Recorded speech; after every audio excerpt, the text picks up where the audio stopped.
नमस्कार, मैं हूं आलोक मेहता। कल, आज और कल, अमिताभ बच्चन से लेकर नरेंद्र मोदी तक कौन पसंदीदा व्यक्ति हो सकता है? आप अंदाज लगाइए। जो गंगा, यमुना और समुद्र के लहरों पर भी संगीत हो, अपनी आवाज़ हो, अपने काम हो, समाज की सेवा हो, ऐसा काम करने वाला कल से लेकर आज तक और भविष्य के साथ। हम बात करने जा रहे हैं मनोज तिवारी, भारतीय जनता पार्टी के सांसद, एक प्रखर नेता, कलाकार तो हैं ही, लेकिन सबसे अधिक बड़ी बात है कि दिल्ली की राजनीति में बाकायदा खूंटा गाड़कर और भारतीय राजनीति में भी एक महत्वपूर्ण भूमिका निभा रहे हैं। मनोज जी, आपका इस कार्यक्रम में स्वागत है। बहुत बहुत धन्यवाद आलोक सर आपका। आपके मुख से इतना सुन के बहुत अच्छा लग रहा है, क्योंकि आपको इतने समय से आपको पढ़ता हूँ, तो आपके द्वारा ऐसी बातें, बहुत बहुत धन्यवाद। मुझे इसलिए मनोज भाई इसलिए कह रहा हूँ कि आप जमीन से आए, बहुत वाराणसी में जन्मे, बिहार में थोड़ा पले बढ़े और उसके बाद फिर काशी विश्वविद्यालय में पढ़ाई की। ऐसे जमीनी लोगों के सामने अब कौन लोग आ रहे हैं राजनीति में? युवा, वैसे तो आपको भी युवा, यूँ तो राहुल गांधी भी युवा कहते हैं लेकिन वैसे जो लोग हैं, अरविंद केजरीवाल और प्रशांत किशोर, चूंकि अब वो बिहार में आपका जो पालन पोषण भी हुआ, अब वो बिहार में फूटा गाड़ के कह रहे हैं कि बस अब तो मैं ही राजनीति चलाने वाला हूँ। तो अरविंद केजरीवाल दिल्ली में आपने भुगता, अब एक नया खिलाड़ी सामने आया जो कभी आपकी पार्टी में भी, कहने को तो वो भी कह सकते हैं मनोज को मैंने जिताया, बट आप दोनों को किस रूप में देखते हैं, अरविंद केजरीवाल, प्रशांत किशोर? देखिए, दोनों का थोड़ा अलग अलग परिचय है। अरविंद केजरीवाल का जो परिचय मिला वो थोड़ा सा डिफरेंट है, मैं जो अपनी नज़र से देख पाता हूँ आलोक जी। और प्रशांत किशोर का उनका एक अलग परिचय है। प्रशांत किशोर का अभी तक जो मेरे मन में परिचय है वो है कि वो कुछ आइडियाज देते हैं और उसके बदले पैसे लेते हैं। उसका अपने आइडियाज का वो अच्छा सौदा करते हैं और कई जगह उनके आइडियाज, सो कॉल्ड आइडियाज, हमको तो मालूम नहीं उन्हीं के आइडियाज थे या क्या थे, वो शायद सफल हुए, कहीं उनके आइडिया सफल नहीं भी हुए। अरविंद केजरीवाल जी के रूप में ये मानता हूं कि उन्होंने एक मोडस ऑपरेंडी अपनाई। राजनीतिक क्षेत्र में निश्चित रूप से जनता कई मुद्दों से नाराज होती है, उसको बहुत इश्यूज होते हैं और उन इशू को उठाना, उस निगेटिविटी को मुद्दा बनाना है और मुद्दा बना के छोड़ देना है, सोल्व नहीं करना है। ऐसे रूप में मैं अरविंद भाई को देखता हूँ। लेकिन आप इसको, आपको कुछ इसको कहते हैं ना कि भाई पुण्य के लिए हम साथी हैं, पाप के भागीदार हैं, चूंकि आप लोगों ने, मैं चूंकि अन्ना आंदोलन के समय में जी, आपने, बीजेपी या कहें कि संघ के लोगों ने भी पूरा समर्थन करके ही, अरविंद केजरीवाल तो आरटीआई के वो तो अरुणा राय के साथ थे जी, तब से हम भी देख रहे थे उनको, या इनकम टैक्स में थे। ऐसे लोग, उन्होंने आपके जो ये कहते हैं ना हलवा पूरी खाया और उसके बाद सत्ता में लाने में आपकी भी तो भूमिका है, आपकी मतलब आपकी और पार्टी की। नहीं, निश्चित रूप से हम तो अन्ना आंदोलन में थे भी, इसीलिए हम उस समय कुमार विश्वास जी के निमंत्रण पे हम आए थे, हम मुंबई में रहते थे जी। तो अब इन टोटलिटी हम ये देखते हैं कि अरविंद ने समय का अच्छा सदुपयोग भी किया, लेकिन जो उन्होंने रास्ता अपनाया है उस रास्ते में सिर्फ निगेटिविटी को कभी आप मुद्दा बनाइए ना, जनता बहुत खुश होगी, लेकिन उस निगेटिविटी के पीछे कैसे समाज की मजबूती रहेगी, सोशली लोग कैसे समझ के आगे बढ़ेंगे। देखिए, आपने जैसा कहा, आपकी हमेशा ये सद्भावना वाली बात है, गंगा किनारे वाले आप हैं, कहते हैं छोरा गंगा किनारे वाला। अमिताभ बच्चन ने आपसे कहा तो आप समाजवादी पार्टी से चलो चुनाव लड़ लिए, लेकिन वो उस समय हम लोग जब उनके चुनाव में गए थे तो यही हमने हेडिंग लगाया था, छोरा गंगा किनारे वाला, तो वो तो जल्दी चले गए। तो राजनीति में जो ये कहा जाता है भाई ऐसे पढ़े लिखे लोग जब आते हैं तो बड़ा गड़बड़ हो जाता है। आप भी साहित्य, संस्कृति, कला से आप आए, आपको क्या लगता है कि क्या उसमें ऐसे लोग अनफिट हैं, या जैसे केजरीवाल और प्रशांत किशोर जो अचानक एकदम मुख्यमंत्री और पंजाब में भी कब्जा कर लिया उन्होंने, वो ज़्यादा सफल हो जाते हैं? भैया देखिए, हो सकता है व्यक्ति कई बार परिस्थितियां वो सहायता करती हैं, कभी शायद हिटलर से पूछा गया था कि आप राजा कैसे बने, तो उसने कहा कि ताज वो कीचड़ में फंसा हुआ था, हमने अपनी तलवार की नोक से उठा के अपने ऊपर रख ली। तो कई बार सिचुएशन भी ऐसा होता है जिसमें वो लोग, कुछ नए नए लोग आ जाते हैं, उनका कुछ ना कुछ तो कला होगा ही, हम उससे इनकार नहीं कर सकते, कुछ ना कुछ तो आर्ट है जिससे वो जनता के सामने अपने को स्वीकार्य बना लिए। लेकिन मैं जिस विचारधारा से अभी जिस पार्टी के साथ जुड़ा हूं, भारतीय जनता पार्टी, उसकी मैं जब उसमें गहराई में जा रहा हूं, रोज हमें जानने को मिल रहा है, तो मुझे ऐसा लगता है कि अभी जितना देश बीजेपी पे विश्वास किया है, ये विश्वास और भी ज्यादा बढ़ने वाला है, और क्षणिक रूप से जुगाड़ से अपने को जनता में स्वीकार्य बनाने वाले लोग, वो उतना समय अभी तक जो उदाहरण आया है वो हमें पीछे ही करके जा रहे हैं। मैं बहुत धन्यवाद देता हूं कि नरेंद्र भाई कई बार हम लोगों से वो 2048 की बात करते हुए दिखते हैं। देखिए, आपने अच्छा कहा, अपने राष्ट्रीय स्तर पर प्रधानमंत्री नरेंद्र मोदी और दिल्ली में भी आप लोग सब सांसद जीत करके आए। जी भाई साहब। क्या वजह है कि दिल्ली में और नगर निगम एक समय 2017 में आपने जिताया, अब फिर से नगर निगम के चुनाव की तैयारी हो ही रही है, तो क्या वजह है कि उसके बाद भी भारतीय जनता पार्टी दिल्ली में, जहां केंद्र है, जहां प्रधानमंत्री है, जहां टेलीविजन है, मतलब ये भी नहीं कि भाई लोग गांव तक कोई खबर नहीं पहुंच रही है विकास क्या हो रहा है, उसके बाद भी दिल्ली के स्तर पर नगर निगम में अभी चूंकि सत्ता में है, लेकिन लोगों की नाराजगी से यदि देखते हैं या विधानसभा में जो होता है, वो विफल भाजपा क्यों है? मैंने कभी एमसीडी को इसकी भ्रष्टाचार के जो आरोप लगे, मैं उसको उसका मैं उसको मैं बचाया नहीं, क्योंकि मैं देख रहा हूं। लेकिन जब ये कोई कहता है एमसीडी में भ्रष्टाचार है, तो ये नहीं कहता है कि जो रेवेन्यू ऑफिसर्स हैं वो कितने भ्रष्ट हैं। वो प्रति एकड़ 10-10 लाख, 15-15 लाख रुपया लेके इलीगल कॉलोनियां कटवा रहे हैं। फिर उसके बाद जो पुलिस का भ्रष्टाचार क्या है, इसमें भी कम बात हुई। इसके बाद एमसीडी के जो बिल्डिंग के लोग हैं, जो या फ्लड के लोग हैं, या पीडब्ल्यूडी के लोग हैं, जो शासन में बैठे हुए लोग, वो ये एक डिपार्टमेंट की नहीं थी, और खामियाजा किसको भुगतना पड़ता है? पार्टियों को, जिसका शासन है।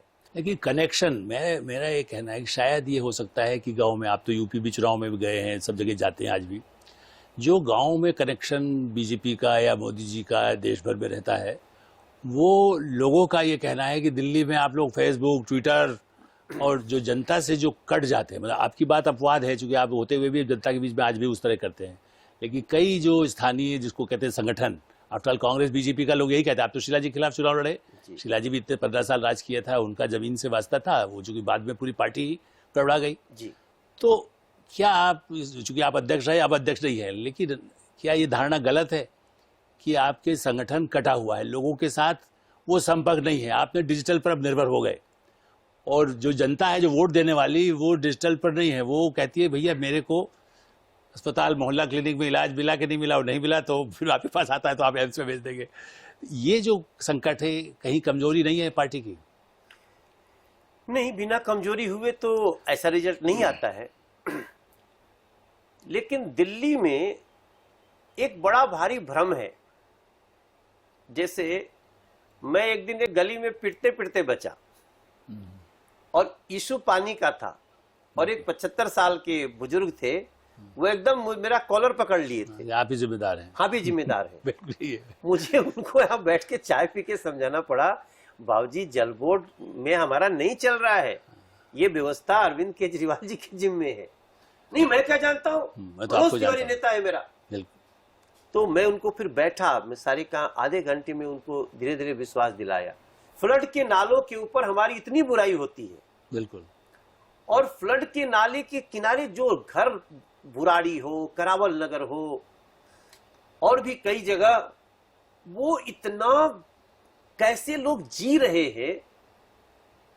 लेकिन अब लोगों को पता नहीं कि ये फ्लड जो है, नाला है ना, तो लोग कहते नाला एमसीडी के पास है, जबकि पीडब्ल्यूडी के भी नाले हैं वो एमसीडी के पास नहीं है, फ्लड के भी नाले हैं जो एमसीडी के पास नहीं है, और लोकल गवर्नमेंट इसको क्लियर नहीं करना चाहती। देखिए मनोज भाई, आप ही बताइए, मैं मान रहा हूँ ये बात, चाहे वो यहाँ हो जम्मू कश्मीर, इन चीजों को हम नहीं बता पाए। आपने 370 यदि खत्म कर दिया सर, आपने यूनिफिकेशन वाला जो अच्छा कदम, जो मैं मानता हूँ, मैं खुद कई बार लिखता रहा हूँ, जो मैं उस जमाने का मैंने देखा जब केदारनाथ साहनी, हंसराज गुप्ता, मतलब लॉन्ग बैक 72 वगैरह उस जमाने का एक कारपोरेशन था, बहुत अच्छा काम था। ही वॉज फर्स्ट सिटीजन जो एयरपोर्ट जाता था, चीफ मिनिस्टर तो कोई होता नहीं था तब, अडवाणी जी भी बाद में अध्यक्ष वगैरह जो है महानगर परिषद के थे।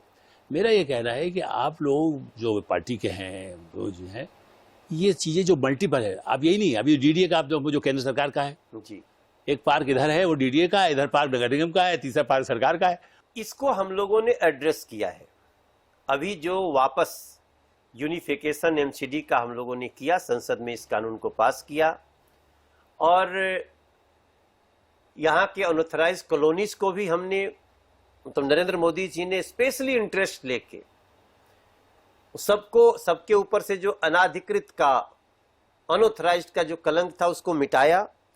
और ये जो यूनिफिकेशन एमसीडी का हुआ है, ये दिल्ली के लिए बहुत बड़ा वरदान सिद्ध हो गया लोग सर। अच्छा ये बताएं, भ्रष्टाचार जो सबसे बड़ा दावा है जिसपे पंजाब पे जीत मिली उनको, कि दिल्ली में भ्रष्टाचार खत्म हो गया, दिल्ली के स्कूल स्वर्ग से अच्छे स्कूल हो गए, स्वर्ग मतलब एक बड़ा आदर्श स्कूल हो गए, और अस्पताल की चिकित्सा की सुविधा दे दी। जो तो भ्रष्टाचार खत्म हो रहा कि नहीं हुआ आपके हिसाब से?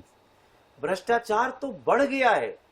कल तक हमारे यहाँ इलीगल कॉलोनी काटने के लिए अगर एक एसडीएम को, एक एसएचओ को, एक एमसीडी के वो जो जेई को अगर 2 रुपया जाता था तो अब उसको 6 रुपया देना पड़ता है।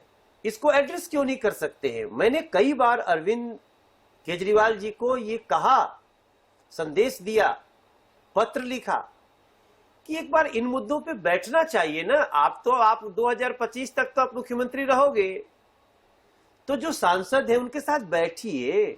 लेकिन आप इस कह रहे हैं कि जो अनऑथराइज बनने की बात करें तो आपने बुलडोजर जो चला दिए हैं, तो लोग उस पर आज भी एक आरोप आया पार्टी पर कि भाई ये तो नगर निगम में चूंकि पैसा वसूली करते हैं, भ्रष्टाचार करना है, इसलिए बुलडोजर चल रहा है। और दूसरा, चूंकि आप कौमी एकता, मतलब चूंकि आप हमेशा उस पर, आप तो गीत भी हैं आपके कि भाई हिंदू मुसलमानों के इलाकों में ज़्यादा बुलडोजर चलाया जा रहा है, मुसलमानों की अनदेखी करके हिंदू मुसलमान मुद्दा बना करके वोट नगर निगम में लेना है, ये क्या स्थिति है?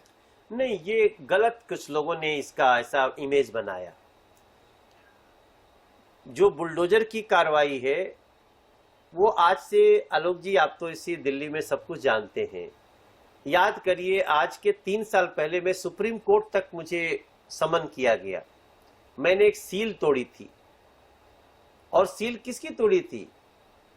एक ऐसे घर की में सीलिंग लगा दिया था मॉनिटरिंग कमेटी ने, जिसके अंदर एक गाय बंधी हुई थी, और उसको तोड़ने का ऑर्डर दे दिया, सील कर दिया। आज तो हम सारे घरों को सुरक्षित कर चुके हैं नरेंद्र मोदी जी के द्वारा, और सड़कों को खाली कराना चाह रहे हैं, और ये कार्रवाई प्रतिदिन 4 जगह हो रही है। खाली मुसलमान इलाकों में, या उनको खाली रोहिंग्या कह दीजिए, बंगाली कह दीजिए, इसलिए नहीं निकाला जा रहा है? मेरा मोबाइल में दिखा था जी।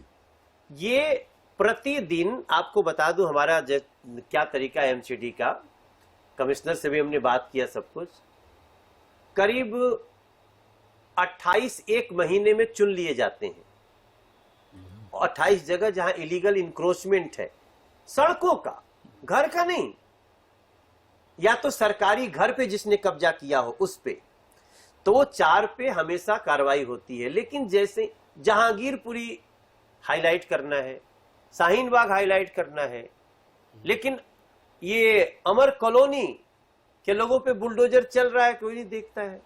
एक अंत में आपसे, वैसे आप खुद तो कहेंगे कि मुझे नहीं चाहिए, लेकिन दिल्ली में एक नेता की तरह आप उभरे कि मुख्यमंत्री आपको बनाया जाएगा, उस उम्मीद में चुनाव तो आते हैं जाते हैं, संसद का चुनाव भी आप लड़ते हैं, या आप तो यूपी के, आप यूपी में भी चुनाव लड़ करके आप वहाँ भी मुख्यमंत्री बन सकते थे, आपको केंद्रीय मंत्री भी नहीं बनाया गया। क्या जनता का ये दर्द भी नहीं होगा कि भाई जो काम करे वो खाली गाना ही सुनाए, मतलब या जीत ला करके ट्रॉफी ला करके दे दे जीत की। इससे पार्टी में भी जो दूसरे लोग उभर करके आते हैं या जो नए जुड़ेंगे वो कैसे टिकेगी? क्या वजह है कि दिल्ली का उस तरह से नेतृत्व तो केंद्र में दिखता है मंत्रिमंडल में, और न ही दिल्ली में भाजपा का कोई नेतृत्व दिखता है कि भाई हम इसको मुख्यमंत्री प्रोजेक्ट करेंगे। देखिए नीतीश आलोक कुमार भाई हैं, पहले बने मोदी जी रहे, शिवराज सिंह जी हैं, जितने बड़े मुख्यमंत्री रहे, ऐसा वसुंधरा राजे थी, उसके बल पर चुनाव जीता जाता था। और आज भी लोग कहते हैं वसुंधरा आ जाएगी तो शायद फिर जीत जाएं, वो और कोई नेता आए तो उन पे हो जाए। नए लोग आए हैं, 4 लोग तैयार हो गए। क्या वजह है कि आपको? वैसे पार्टी हमें बहुत सम्मान देती है। देखिए मैं पार्टी का इस समय अस्थाई कार्य समिति सदस्य हूँ। अस्थाई 80 लोग ही होते हैं। स्टार प्रचारकों में भी रहता हूँ और मैं एक बड़ खुशनसीब हूँ कि मैं जो भी हमसे कोई इशू लेके आता है मैं उसको बिल्कुल सही जगह से उस इशू को सोल्व कराने की क्षमता रखता हूँ। इस दौरान अपने कार्य में विश्वास कर रहे हैं और एक मानसिकता भी बदलनी चाहिए लोगों को कि हम क्यों आए थे। हम इसलिए आए थे ना कि हम चाहते थे 370 खत्म हो गया, बिग अचीवमेंट। मैं गाना गाया था 1997 में, एक मेरा गीत था, गंगा मैया के समैया से बचा ले भैया, भारत के कल्याण चाहे तो। अब गंगा का इतना बड़ा काम हुआ, नमामि गंगे मंत्रालय शुरू हो गया, मेरा तो काम हुआ है। मैं 1998 में गाना गाया था आलोक सर, ये लाल बत्ती के खिलाफ। अच्छा, हाँ, क्या मेरा गाना था कि नियम का बघार ताड़, व्यंग था, रास्ता छोड़ मंत्री जी के गाड़ी आवता, सड़क खाली कर राजा के सवारी आवता। मतलब सबको रोक दो, सड़क खाली करो, नेता मंत्री को गुजरना है। तो मैं इसके विरोध में व्यंग गाया था, हटो हटो भाई राजा साहब आ रहे हैं। एक दिन लाल बत्ती खत्म हो जाती है, वीआईपी कल्चर खत्म हो जाता है। ये मेरी कितनी बड़ी विजय है आलोक भाई साहब। मैं बेटियों के भ्रूण हत्या का गीत गा के शुरुआत किया। अगिया दहेज के कैसन तेज हो गई, बेटी जन्मावल परहेज हो गई। मैं जिसके साथ राजनीतिक यात्रा शुरू करता हूं वो बेटी बचाओ बेटी पढ़ाओ नारा नहीं है सर। मैं अपनी दिशा कमेटी में हर साल 1 करोड़ रुपया हमारे जिले में फंड आता है। तो ऐसा भी हो सकता था। ये सारे इशू तो मेरे, अगर मैं बहुत इंपॉर्टेंट मिनिस्टर होता तो भी मैं यही काम करने की कोशिश करता। तो मेरा मानना है कि राजनीति में जो सेलिब्रिटी आते हैं ना, इस मानसिकता से दूर होके आए कि हमें मंत्री बनाया जाएगा या चीफ मिनिस्टर बनेंगे तभी। चलिए, ये तो बहुत आपने आशावादी बात कही। तो आप भविष्य कैसा देखते हैं भारत का? चाहे इतनी उठापटक है, तनाव है, हिंदू मुस्लिम वाला तनाव भी है और नरेंद्र मोदी का नेतृत्व है, आप भविष्य कैसे देखते हैं? मुझे भविष्य बहुत अच्छा नजर आता है। मुझे देश में जो जन जागरण हुआ है ना, उसकी मुझे बहुत खुशी है आलोक सर। मीडिया की गंभीरता बढ़ी है, पहले गंभीरता थी, बीच का एक क्षरण था। मैं बहुत विनम्रता के साथ बोलना चाहता हूं, आज मीडिया भी जिम्मेदारी से बात कर रही है। कोई कितना भी एडवर्टीजमेंट दे दे चैनल को, चैनल जब कुछ इशू होता है तो बिना किसी लाग लपेट के दिखाते हैं, अखबार लिखते हैं। और जो एक हमारी अनेकता में एकता आड़े आ रही थी, उसको कुछ लोगों ने हमें लड़ा दिया, कुछ लोगों ने भ्रम डाल दिया। अब ये सोशल मीडिया के आने से कोई दिखाए न दिखाए और ऐसी चीजें जन जागरण कर रही हैं, जिसको कल तक हम फेसबुक और व्हाट्सएप यूनिवर्सिटी बोल के हंसते थे, आज वहां कई सारी अच्छी जानकारियां आती हैं जो किसी ने नहीं लिखी। तो मुझे लगता है कि एक लीडर के रूप में नरेंद्र मोदी जी मनुष्य के रूप में आए हैं। सबकी एक आयु होती है, हम सब चाहते हैं वो शतायु हों और 90 साल तक वो देश का नेतृत्व करें। ऐसा मैं मन से चाह रहा हूं, क्योंकि मैं महसूस करता हूं कि एक हमें अद्भुत शक्ति मिली है जो सबको साथ लेकर के चलना चाहती है। कोई गाली भी देता है तो उसको यूं निकाल देते हैं। ऐसी स्थिति में जो फ्यूचर का जन जागरण हो रहा है वो भारत को बहुत आगे लेके जाएगा, ऐसा मेरा विश्वास है। चलिए विमल भाई, आपने बहुत अच्छी बात कही। हम इस कार्यक्रम को यहीं विराम देते हैं। भारत का भविष्य उज्जवल होगा, अच्छे लोग राजनीति में सक्रिय रहेंगे और समाज का भला होगा। आपका बहुत बहुत धन्यवाद। आलोक मेहता जी ने हमारा नमस्कार। साक्षात्कार किया है, मेरे बहुत जीवन बहुत की नमस्कार, अद्भुत नमस्कार, घटना है। नमस्कार। बहुत मुझे अच्छा लगा। बहुत बहुत धन्यवाद। कार्यक्रम को हम यहीं विराम देते हैं। अगली बार फिर एक नए मेहमान के साथ मुलाकात होगी। धन्यवाद, नमस्कार।